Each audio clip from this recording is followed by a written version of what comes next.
नमस्कार। आज हम बात करेंगे एलडीएल कोलेस्ट्रॉल की।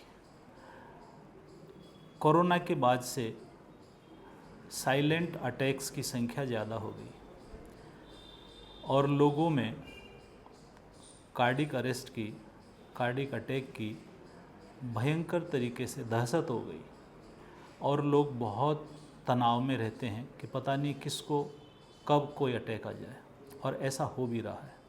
आइए आज बात करते हैं। अगर हम कार्डिक अरेस्ट या कार्डिक अटैक की बात करें तो 50% से ज़्यादा मुद्दों में एलडीएल का लेवल हाई हो जाना ही होता है। एसडीएल हमारा कम रहता है और एलडीएल बढ़ जाता है, ये और ट्राइग्लिसराइड बढ़ जाते हैं। ये तीनों मिलकर अटैक को रोकते भी हैं और अटैक को लाते भी हैं। अगर आपका एलडीएल अधिक हो गया तो वो कार्डिक अरेस्ट का एक बहुत बड़ा कारण बन सकता है।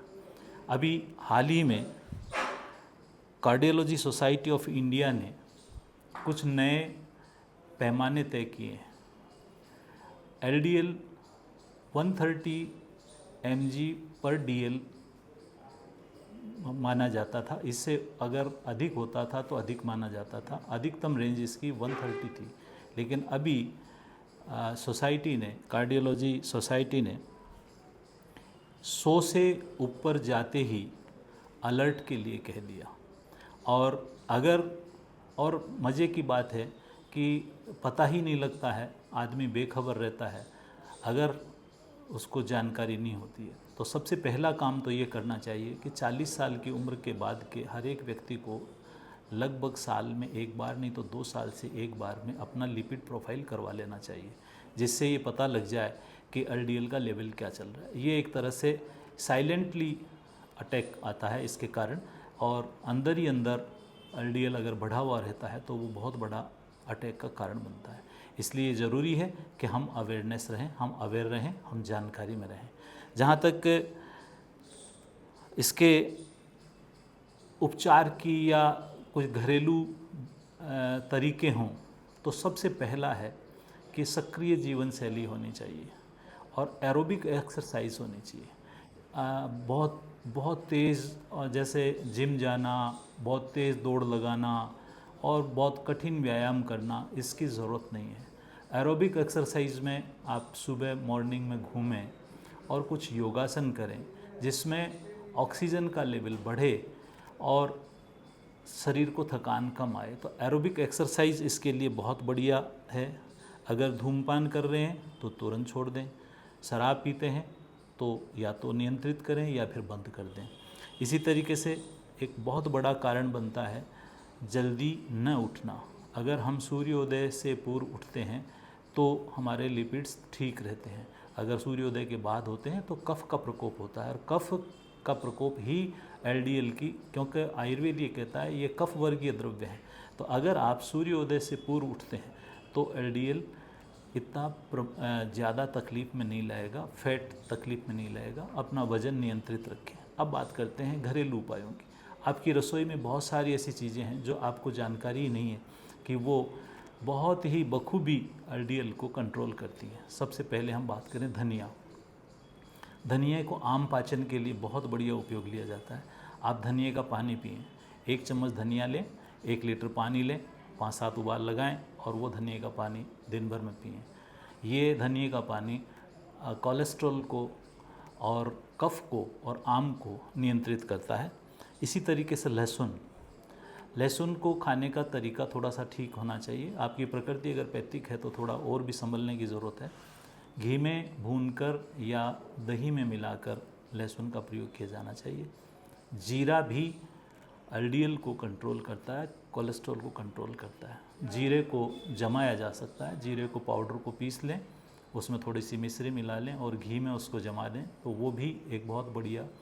अखरोट और अलसी, खाना खाने के बाद में आधा चम्मच अलसी चबाकर खाना बहुत कारगर होता है। इसमें ओमेगा 3 होता है जो एसडीएल को बढ़ाता है, एलडीएल को कम करता है। ऐसे ही अखरोट को खाने का जो बढ़िया तरीका है कि सुबह जब आप दूध के साथ ले रहे हैं तो गर्म दूध में अखरोट को थोड़ी देर डाल दें और फिर उसको खा के और ऊपर से वो पी लें। इसी तरीके से हमारा सनातन धर्म में चरणामृत लेके और एक मंत्र बोला जाता है, अकाल मृत्यु हरणम सर्वव्याधि विनाश। अकाल मृत्यु, कोलेस्ट्रॉल के कारण अकाल मृत्यु होती है, अटैक आता है। 2 से 3 पत्ते तुलसी आपको कोलेस्ट्रॉल से, कैंसर से रक्षा करती है। इसीलिए हमारे सनातन में दिनचर्या में शामिल कर दिया कि प्रतिदिन हम चरणामृत लें, जिसमें हम 2 से 3 पत्ते तुलसी ज़रूर ले लें। इसी तरीके से हमारे घर में ही दाना मेथी भी LDL को कंट्रोल करने में बहुत कारगर सिद्ध हुई है। दाना मेथी के लेने का सीधा सा तरीका होता है, रात में दाना मेथी को पानी में गला दें, सुबह उस पानी को पी लें और दाना मेथी खा लें। एक सिंपल सा तरीका है। और अगर ऐसा नहीं होता है तो आप आखी दाना मेथी आधा चम्मच को रोज़ किसी भी समय एक बार पानी से ले सकते हैं। स्नेह व्यापद में तक्र, छाछ, हम जो छाछ लेते हैं वो छाछ नहीं है, उसमें से मक्खन निकला हुआ होना चाहिए। आयुर्वेद में स्नेह व्यापद जितने भी होते हैं, स्नेह के कारण होने वाली परेशानियाँ जितनी भी हैं, उसमें तक्र का बहुत बढ़िया विधान है। अगर चाहें तो उसमें थोड़ा सा हींग, काली मिर्च और काला नमक डाल के एक मसाला बना के लें तो LDL से बहुत बचाव आप कर सकते हैं।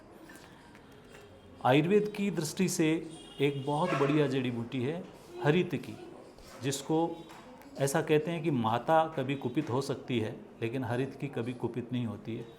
हरड़, छोटी हरड़ बाज़ार में बहुत सस्ती मिलती हैं, उनको तक्र में 3 दिन भिगो के सुखा के और तवे पे घृत भ्रष्ट कर लें।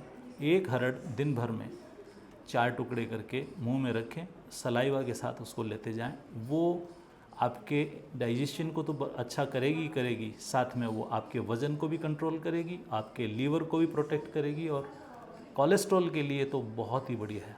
आंवला, प्रतिदिन आंवला लें, नींबू लें, ये सब चीज़ें अगर आप करते हैं तो आप LDL से अपनी रक्षा कर सकते हैं, अपना हृदय को स्वस्थ रख सकते हैं। स्वस्थ हृदय, प्रसन्न मन, यही स्वास्थ्य की निशानी है। हमारा ये वीडियो आपको अच्छा लगा हो तो अपने दोस्तों को इसको फॉरवर्ड करें, सब्सक्राइब करें। आयुर्वेद से संबंधित कोई भी जानकारी आपको करनी हो तो आप हमसे संपर्क कर सकते हैं। जितने भी उपाय बताए गए हैं किसी चिकित्सक या विशेषज्ञ से सलाह लेके ही उपयोग में लें। जय आयुर्वेद, जय धन्वंतरि।